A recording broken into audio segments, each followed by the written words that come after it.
अस्सलाम वालेकुम जी, मैं हूं ज़िया बलोच और आप मुझे सोशल मीडिया प्लेटफॉर्म पर सुन रहे हैं।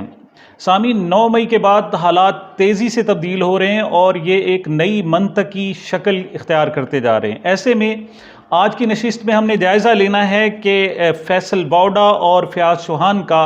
आने वाले दिनों में क्या किरदार होगा और वो हुकूमत और इस्टेब्लिशमेंट के लिए किस कदर बेहतर, फ़ायदेमंद और तहरीक इंसाफ और इमरान खान के लिए किस कदर नुकसानदेह साबित हो सकते हैं, क्योंकि उन्होंने जो अपना नया किरदार दिया था उसका पहला पड़ाव उन्होंने डाल दिया है और पहला रोल अदा कर दिया गया है।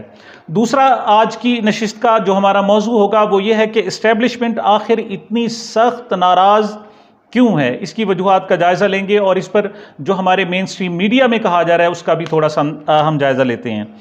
और अभी थोड़ा सा जुल्म हुआ है और रोते क्यों हो, ये हमारे हुक्मरानों का एक नया मंतकी सवाल है और हम जायज़ा लेते हैं कि क्या ये सवाल अपने तई दुरुस्त है, क्योंकि इसमें जो जिक्र होता है वो रोने का ज़्यादा होता है और ये नहीं देखा जाता कि रुलाया क्यों जा रहा है। और आखिर में हम देखेंगे कि इमरान खान साहब, इस वक्त कहा जा रहा है कि गेम इज़ ओवर, उनकी बात ख़त्म हो गई, उनकी कॉल में इतनी ताकत नहीं रही। एक वो वक्त था कि जब वो पाकिस्तान में कोई कॉल देते थे तो लोग हज़ारों नहीं बल्कि लाखों की तादाद में उनकी कॉल पर लब्बैक कहते थे और सड़कों पर आ जाते थे। लेकिन अब ऐसी सूरत हाल नहीं है। अब बल्कि यहाँ तक इत्तलात हैं कि वो लोग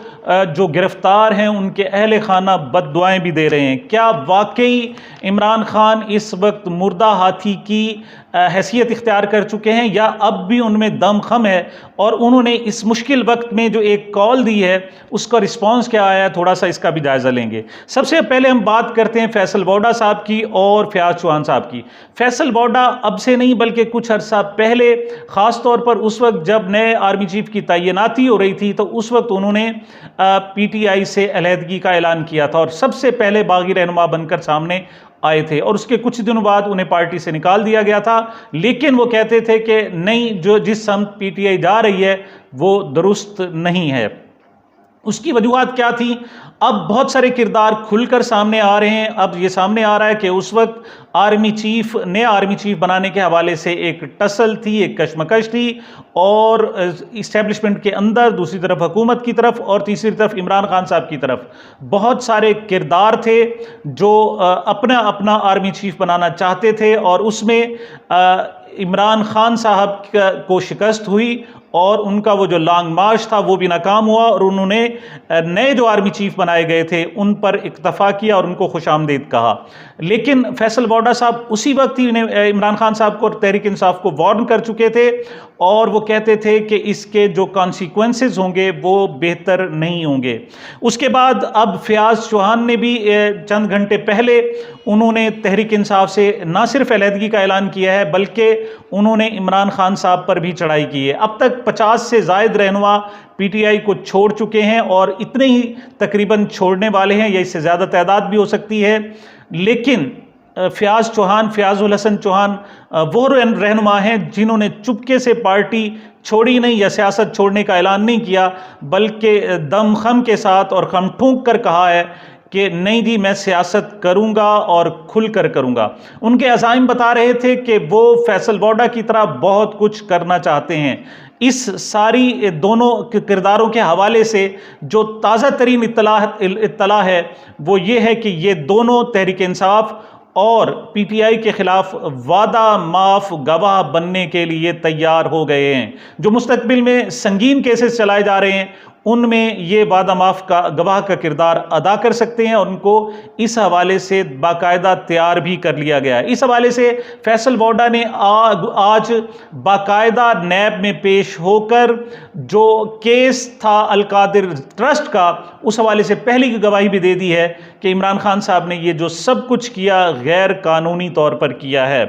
अब अगले मौजू की तरफ आते हैं कि इस्टेब्लिशमेंट आखिर इतनी सख्त नाराज़ क्यों है।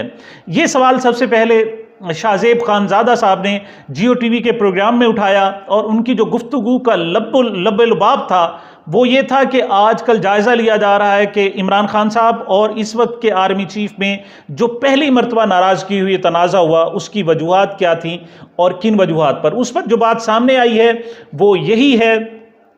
कि उस वक्त के DGISI और आज के army chief general Syed Munir Shah साहब ने बाकायदा जाकर प्राइम मिनिस्टर हाउस में वज़ीर आज़म को कंप्लेंट की कि उनकी अहलिया बुशरा बेगम और उनकी दोस्त फराह गोगी कुछ करप्शन में मुलव्विस हैं, और इस हवाले से जाकर उन्होंने सबूत भी दिए। फैसल बौडा भी कहते हैं कि इस पर इमरान खान साहब सख्त सीख पा हुए और उन्होंने फौरी तौर पर DGISI को हटाने का फैसला किया, और उसके नतीजे में रात को 11:20 पर जनरल फैज़ हमीद को आकर DGISI का चार्ज लेना पड़ा। तो शाहज़ेब खानज़ादा साहब कहते हैं कि ये वो बुनियादी तनाज़ा था जो आज तक सेटल नहीं हुआ और मामलात आगे बढ़ते जा रहे हैं। अगरचे इमरान खान साहब ने अपने एक ट्वीट के ज़रिए बाकायदा इस बात का इजहार किया है कि उन्होंने मेरे सामने कोई ऐसे शवाहिद पेश नहीं किए थे और ना ही उन्हें इस वजह से हटाया गया था, लेकिन वज़ीर आज़म ने बाकायदा असम्बली में आकर कहा है कि नहीं, वो इस बात के शाहिद हैं कि वज़ीर आज़म ने इसी बुनियाद पर उस वक्त के DGISI और आज के आर्मी चीफ को अपने ओहदे से हटाया था। इस पर सवाल किया जा रहा है, सवाल ये है, दो सवाल किए जा रहे हैं। पहला सवाल तो ये है कि अगर बुशरा बेगम साहिबा कुछ करप्शन में मुलव्विस थी तो अब तो हालात तब्दील हो गए, हुकूमत तब्दील हो गई और उस वक्त के DGISI अब बाकायदा आर्मी चीफ बन गए, तो अब उस पर प्रोसीडिंग क्या हुई? क्योंकि वही अलकादिर ट्रस्ट और तोशा खाना के अलावा कोई करप्शन सामने नहीं आई कि इस बात को आगे बढ़ाया जाए और देखा जाए कि वाकई वो उस वक्त कोई बहुत बड़ी करप्शन केसेस में मतलूब थे। उस वक्त जो कहा जा रहा था कि उस्मान बुज़दार के ज़रिए कुछ किकबैक्स लिए जा रहे हैं, लेकिन अब 1.25 साल होने के बावजूद भी एक भी ऐसा स्कैंडल सामने नहीं लाया जा सका जिससे उस वक्त की खातून अव्वल को मोरद इल्ज़ाम ठहराया जा सके। लेकिन दूसरा सवाल भी है, और वो ये है कि इमरान खान साहब कहते हैं कि उन्होंने DGISI को इस बुनियाद पर नहीं उठाया था, लेकिन सवाल ये पैदा होता है कि वो ये फैक्ट है कि वो 8 महीने बाद ही अपने ओहदे से हटा दिए गए थे। लेकिन क्या इमरान खान साहब वजाहत करेंगे कि अगर ये उनकी अहलिया के करप्शन का केस नहीं था तो आखिर कौन सी वजूहात थी जिन पर उन्हें हटाया गया और ये फ़ौज और हुकूमत के दरमियान बदमज़गी इब्तदाई पैदा हुई और बाद में ये इतना बड़ा मसला बन गया कि इस वक्त जो तहरीक इंसाफ है उसको बाकायदा बैन करने की, उस पर पाबंदी लगाने की सोचा जा रहा है और कोशिश की जा रही है। और इमरान खान साहब 150 से ज़ायद मुकदमात उन पर चढ़ा दिए गए हैं और उनका नातका बंद कर दिया गया है। अगली बात यह है कि इस वक्त जो PTI तहरीक इंसाफ के बहुत सारे रहनुमाओं को अब तक तकरीबन 10,000 से ज़ायद कारकुनों और रहनुमाओं को गिरफ्तार किया जा चुका है। सूरत हाल ये है कि बड़े जो रहनुमा हैं, क़यादत है, वो तो ज़मानत करके आती हैं और उनको दोबारा गिरफ्तार कर लिया जाता है, लेकिन जो नीचे वर्कर्स हैं उनकी भी बल्क में बाकायदा ज़मानतें होती हैं और लेकिन उनको जेल से ही बाहर नहीं आने दिया जाता और जेल के बाहर ही पुलिस उनका इस्तकबाल करती है और नए केसेस में उनको गिरफ्तार कर लिया जाता है। ज़ाहिर यही होता है कि कोई भी रिलीफ देने के लिए इनको तैयार नहीं है। मुल्तान में 103 अरकान की नज़रबंदी की गलत करार दी गई और उनको रिहा करने का हुक्म दिया गया, लेकिन जो ही वो जेल से बाहर आए उनको दोबारा केसेस में गिरफ्तार कर लिया गया। सूरत हाल ये थी कि 4 दिन पहले उन पर कोई केस नहीं था और जब उनको गिरफ्तार करना चाहा तो 3 MPO का सहारा लिया गया, लेकिन अब जब वो जेल के अंदर हैं तो उनकी जेल में रहते हुए उन पर मजीद मुकदमात कायम कर दिए गए और उनको गिरफ्तार किया जा रहा है। बल्कि गिरफ्तार पहले किया जाता है और फिर सोचा जाता है कि आखिर उनको कौन से मुकदमात उनमें उनका नाम शामिल किया जाए। ऐसे में जो नून लीग और पीपल्स पार्टी की लीडरशिप है वो एक अजीब सा मंतक पेश करती है। वो कहते हैं जी ये थोड़े से जुल्म पर घबरा गए हैं आप, ये क्या बात हुई, ये तो थोड़ा सा जुल्म है, आप पर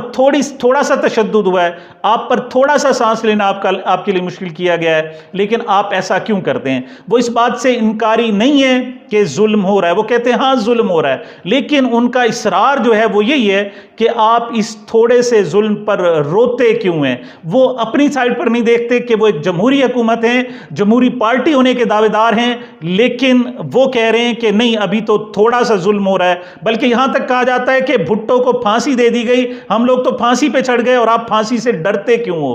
अजीब सी मंतक है, अजीब सा कि आप पर थोड़ा सा जुल्म किया जाता है, आपके घर गिराए जाते हैं, आपके ख़ानदान को तंग किया जाता है, आपकी फैमिली को गिरफ्तार किया जाता है, लेकिन आप इस पर एहतजाज क्यों करते हो? ये दुनिया का वो निराला मंतक है जो अभी तक समझ नहीं आ रहा।